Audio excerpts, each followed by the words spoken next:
People sometimes ask me why I talk so much about biblical manhood, about what it means to be a man according to the Bible.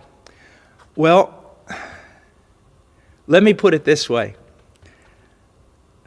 I don't know if it'll translate into another language, but I'll put it this way. My wife says that if a man-eating lion escaped from the zoo, it would probably starve to death because there's not enough men in this world to eat. So one of the reasons I teach on biblical manhood is because it's something that's lost. It's something that's lost. Oh, there's a lot of definitions about what it means to be a man. Sports has a definition about what it means to be a man. Hollywood has a definition about what it means to a man. Feminists have a definition about what it means to be a man. But we're Christians, so we need to ask ourselves, what does God say about being a man? Of course, when we look at the Scriptures, as Christians, we know that the perfect example of manhood is not some boxer in a ring, and it's not some football player. It's not a movie star. It's Jesus Christ, the only perfect man that ever walked on this planet. So when I'm teaching on biblical manhood, I'm not trying to teach a bunch of young men how to be tough and beat up people. I'm also not trying to teach them to be feminine.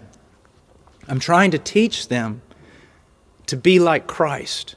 You see, God created this world. God also set the order for this world. He created a man, He created a woman. We also see throughout Scripture that He gave different roles to men and different roles to women. Also, there are different virtues that are outstanding in men and others that are outstanding in women. Also, He tells us how we are to interact as men with men and men with women, as older men with younger men and younger girls, fathers with children, husbands with wives. He's told us in the Scriptures how we ought to be and how we ought to act, and that has been lost. Most of the young men growing up in our churches are not influenced by the Scriptures with regard to manhood, but they are influenced by the secular world. And most young men really do not have a role model as a father. Even if their father is a good man, oftentimes he is so busy doing other things. His work, maybe his hobbies, maybe even church. He's doing so many things that he doesn't have time to fulfill the biblical requirements of a father. And so I teach on biblical manhood simply because so few people are doing it. And it is an important theme in the Bible. I have 2 sons. So from the time that they were young, they're now 9 and 11, but from the time that they were just little children, I began to teach them about what it means to be a noble, virtuous, godly man. I'm also, even though I quite often fail, I'm trying to model that for them. And not only for my sons, but also for my daughter. Because one day my daughter is probably going to marry.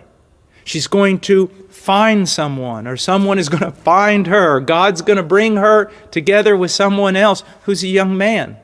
I want her to have a proper understanding of what a man must be like to be a biblical husband.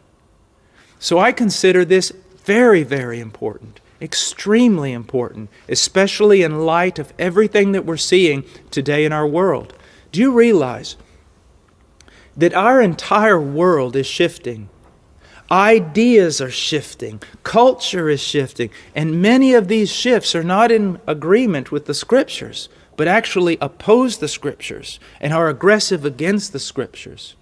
If we're going to be biblical, we can't expect the world to teach us how to think and how to act. We must go to the Scriptures.